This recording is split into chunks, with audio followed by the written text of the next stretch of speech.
तेज बारिश की वजह से जंगल में बाढ़ आ गई थी। बाढ़ इतनी ज्यादा थी कि सारे पंछियों के घोंसले पानी में बह गए। ज्यादातर पंछी पानी में डूबकर अपनी जान गंवा बैठे, तो किसी ने पेड़ की डाली का सहारा लेकर अपनी जान बचाई थी। अब देखते हैं आगे। तभी राजा जी वहां पर एक नाव लेकर आ गए। अरे दोस्तों, जल्द से इस नाव में आ जाओ। हमें और पंछियों को बचाना है। चारों नाव पर सवार हो गए। जैसे जैसे नाव आगे बढ़ती गई, जंगल के बचे कुचे पंछी नाव में सवार हो गए। बारिश से बचने के लिए राजा जी ने गुफा में ठहरने का फैसला ले लिया। 2 दिन बारिश तेज चलती रही, फिर धीरे धीरे बारिश कम हो गई। राजा जी ने सूखे में पानी की परेशानी से बचने के लिए नदी के ऊपर एक बांध बनाया था। लेकिन अचानक से आई इस बाढ़ की वजह से वो बांध टूट गया और सारा पानी नदी से होकर समंदर में चला गया। गर्मियों का मौसम शुरू होने वाला था। जंगल में अब सिर्फ 2 ही परेशानियां होने वाली थी, एक पानी की तो एक अनाज की। सारे पंछियों ने अनाज का प्रबंध कर दिया है, लेकिन पानी की समस्या का उपाय अभी तक नहीं निकल पाया है। इसी समस्या पर सोच विचार करने के लिए जंगल के सारे पंछी राजा जी के दरबार में इकट्ठा हो गए हैं। तो दोस्तों, आपको तो पता ही है, पिछले साल हमें पानी की कितनी समस्या हुई थी। जो पंछी दूर तक उड़ सकते थे, उन्होंने अपने पानी का प्रबंध तो कर लिया, लेकिन जो पंछी दूर तक नहीं जा सकते थे, वो पानी पानी करके वहां पर ही मर गए। इस साल पानी की समस्या से बचने के लिए हमने नदी पर एक बांध बनाया था, लेकिन अचानक से आई इस बाढ़ की वजह से वो बांध भी टूट गया। अब जंगल के तालाब में थोड़ा ही पानी बचा है। तो राजा जी, अब हम क्या करें?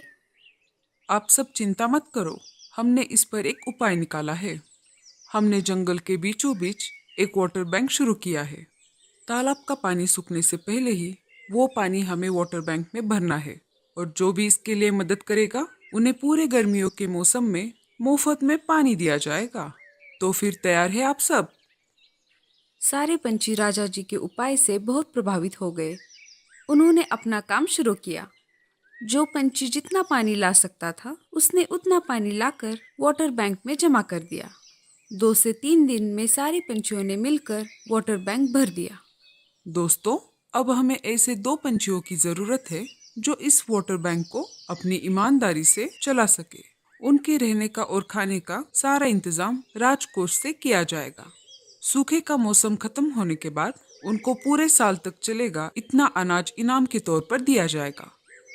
इनाम की बात सुनते ही भूरा कौवा और सुंदर उल्लू आगे आ जाते हैं। ये अच्छी बात है, तुम दोनों सामने आ गए। भूरा दिन में देख सकता है और सुंदर रात में देख सकता है। भूरा दिन में तो उल्लू रात में बैंक की रक्षा करेगा। अगले दिन से दोनों की ड्यूटी शुरू हो जाती है। जैसे तय हुआ था वैसे ही भूरा काम पर आ गया। भूरे का बस एक ही काम था, सारे पंछियों को बारी बारी से पानी बांटना और वाटर बैंक की रक्षा करना। भूरी जी, हमारे घर बहुत मेहमान आए हैं और रात में पार्टी भी रखी है। अगर कुछ हो सके तो क्या आप मुझे ज्यादा पानी दे सकते हो? तभी एकदम से भूरा इधर उधर देखने लगा। अरे जाने मन, जरा धीरे से बोलो। अगर किसी ने सुन लिया तो हम दोनों का भविष्य खतरे में आ जाएगा। और कौन से मेहमान आने वाले हैं? क्या तुम्हें देखने के लिए लड़के वाले आ रहे हैं? अरे नहीं नहीं, मुझे नहीं, मेरे बहन को। तो फिर ठीक है, तुम्हें जितना पानी चाहिए उतना दे दूंगा। इतना कहकर भूरा उसकी दोस्त को बहुत सारा पानी दे देता है। मीनू मौसी उन दोनों की बात चुपके से सुन रही थी। मुझे तो पहले से ही शक था तुझ पर। तू इतना बेईमान है, इसकी रक्षा कैसे करेगा? और तूने पहले ही दिन ये साबित भी कर दिया। और कल मुही तू, हम उधर मर मर के पानी भर रहे थे, तब तो तू नहीं आई। कल मुही कही की। मीनू मौसी, उसे कुछ मत कहो ना। भूरे जी, अब आप ही देख लीजिए, मैं तो चली। मुझे देखने के लिए, अरे मेरा मतलब मेरे बहन को देखने के लिए लड़के वाले जो आने वाले हैं। मीनू मौसी, मेरी बात सुनिए ना। तो कुछ मत बोल भूरे, ये बात मैं जाकर राजा जी को बताने वाली हूँ। नहीं नहीं मीनू मौसी, आप राजा जी को कुछ मत बताना। आप जैसा कहेंगी मैं वैसा ही करूँगा। ठीक है, इस बार मैं तुम्हें माफ कर देती हूँ। अब मुझे पानी दे दो। आज से तुम्हें मेरी सारी बातें माननी होगी। हाँ मीनू मौसी, ये लो पानी और ये बात यहाँ पर ही रफा दफा कर दो। मीनू मौसी बहुत सारा पानी लेकर खुशी खुशी अपने घोंसले में आ जाती है। ओई माँ, मर गई रे। मेरे पेट में अचानक से दर्द कैसे शुरू हो गया? लगता है मेरे पेट में जो भूरे का सीक्रेट है उसी वजह से ये दर्द हो रहा है। ये बात मुझे किसी को तो बतानी ही पड़ेगी, तभी ये दर्द शांत होगा। मीनू मौसी सीधा निकल के राजा जी के पास आ जाती है। राजा जी शाही भोज का आस्वाद ले रहे थे। अरे राजा जी, आपको क्या बताऊं? वाटर बैंक में भूरा कौवा बहुत कालाबाजारी कर रहा है। वो अपने बिरादरी में हद से ज्यादा पानी बांट रहा है। अगर ऐसे ही चलता रहा राजा जी तो वाटर बैंक का सत्यानाश हो जाएगा। ठीक है मीनू मौसी, मैं अभी इसकी छानबीन करता हूँ। हाँ, अब मुझे लगता है मेरे पेट का दर्द कम हो गया। राजा जी और कुछ सैनिक वाटर बैंक की तरफ निकल पड़ते हैं। अरे तुम फिर से आ गई। अगर तुमने मुझे पहले ही बता दिया होता तो मैं खुद ही तुम्हारे पास पानी लेकर आ जाता। ऊपर से राजा जी और उनके सैनिक सारी बात देख रहे थे। जैसे ही भूरे ने पानी देना शुरू कर दिया, राजा जी ने भूरे को रंगे हाथ पकड़ लिया। रुक जा भूरे, हमने सब कुछ देख लिया है। तुम कैसे कालाबाजारी कर रहे हो। मैं इसी वक्त तुम्हें काम से निकाल रहा हूँ। शाबाश मीनू मौसी, हमें आपकी तरह ही ईमानदार पंछियों की जरूरत है। आज से भूरे की जगह आप काम करोगी। मीनू मौसी मन ही मन में कहने लगी। अरे मैंने ये क्या कर दिया? बैठे बैठे ही ये काम मेरे गले पड़ गया। आपने ये अच्छा नहीं किया मीनू मौसी। इसका बदला तो मैं लेकर ही रहूंगा। मैं भी देखता हूँ कि कैसे आप ईमानदारी से काम करती हो। मीनू मौसी अपने काम पर लग जाती है। रात होने से पहले ही उल्लू वहां पर आ जाता है। मीनू मौसी सुंदर उल्लू पर भड़क जाती है। अरे ये क्या सुंदर उल्लू, तुम इतनी जल्दी कैसे आ गए? मैं अभी से तुमको बता रही हूँ, तुम जल्दी आ गए इसका मतलब ये नहीं कि मैं भी जल्दी आ जाऊंगी। अरे नहीं नहीं मीनू मौसी, ऐसी कोई बात नहीं है। आप अपने समय पे ही आ जाया करो। मेरा घर बहुत दूर है, इसलिए मैं घर से जरा जल्दी ही निकलता हूँ। अच्छा, तो फिर ठीक है। रात होने पर भूरा वहां पर आ जाता है। क्यों सुंदर, कैसे चल रहा है तुम्हारा काम? कुछ नहीं, सब बढ़िया चल रहा है। अरे सुंदर, मैं यहाँ पर हूँ, तुम वहां पर क्या देख रहे हो? अरे अरे, मैं पानी की जांच कर रहा था। मुझे कुछ तो गड़बड़ लग रही है।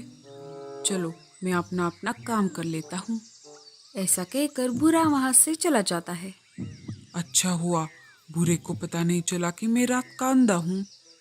सुबह होते ही मीनू मौसी की ड्यूटी शुरू हो जाती है। अरे ये क्या हो गया? सारा पानी कहाँ चला गया? मीनू मौसी के ऐसा कहते ही सारे पंछी वहां पर आ जाते हैं। क्या हुआ मीनू मौसी, आप ऐसे रो क्यों रही हो? अरे बेड़ा गर्क हो इस उल्लू का। अरे नाश मिटे, ये तूने क्या किया?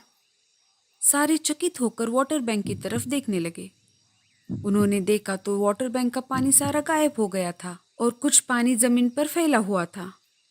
अरे कल मुहे, तू रात में कहाँ गया था? क्या घोड़े बेच के सो रहा था जो ये सारा पानी खत्म हो गया? मुझे तो लगता है ये तेरी ही चाल है। सारे उल्लू रात में देख सकते हैं, पर मैं ऐसा उल्लू हूँ जो रात में नहीं देख सकता। मैं रात का अंधा हूँ। उल्लू की ये बात सुनकर सारे पंछी आग बबूला हो गए। सब शांत हो जाओ। सुंदर ने ये सब किया, ये उसकी मजबूरी थी। ये सब उसने जानबूझकर तो नहीं किया। अब हम सबको इसका उपाय ढूंढना पड़ेगा। कालू कौवे को वाटर बैंक की तरफ एक अलग ही पंछियों के पंख दिखाई देते हैं। लाडू, ये देखो, ये काम हमारे बाजू वाले जंगल के पंछियों ने किया है और ये रहा इसका सबूत। हमें उनको रंगे हाथ पकड़ना होगा, इसलिए हमें एक योजना बनानी पड़ेगी। सारे पंछी आपस में बातचीत करने लगे। रोज की तरह सुंदर उल्लू को पहरेदारी के लिए बिठा दिया जाता है। सब झाड़ियों में छुप गए थे। तभी आधी रात को कुछ पंछी वहां पर आ जाते हैं। खाली वाटर बैंक देखकर वो सब चौंक जाते हैं। तभी सारे पंछी मिलकर उन पर जाल फेंक देते हैं। वहाँ पर बहुत सारे जुगनू आ जाते हैं। जुगनुओं की वजह से वहाँ पर उजाला हो जाता है। सब देखते हैं तो क्या, वो पंछी तो उनके जंगल के थे ही नहीं। तुम सब कौन हो और यहाँ पर कैसे आ गए? तुम हमारे जंगल के नहीं दिख रहे। नहीं नहीं, हम इस जंगल के नहीं हैं। हमारा जंगल तो बहुत दूर है। कभी हमारा जंगल भी बहुत हरा भरा और खुशहाल था।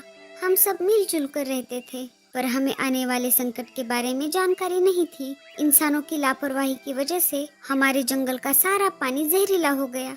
उस वजह से जंगल के बहुत सारे जानवर और पंछी मारे गए। हमें माफ कर दो, ये हमारी मजबूरी थी। हमें पता चला कि तुम्हारे जंगल में पानी की वाटर बैंक शुरू हुई है।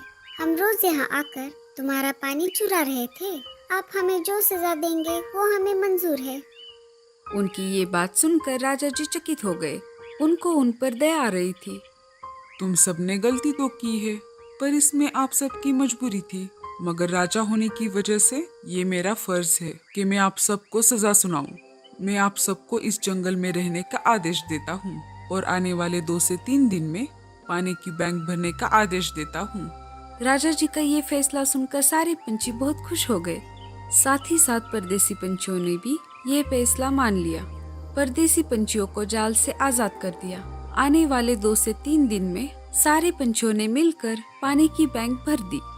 राजा जी का फैसला सारे पंछियों के हित में था। इस वजह से उनको सूखे की कोई परेशानी नहीं हुई और जंगल के सारे पंछी हंसी खुशी रहने लगे।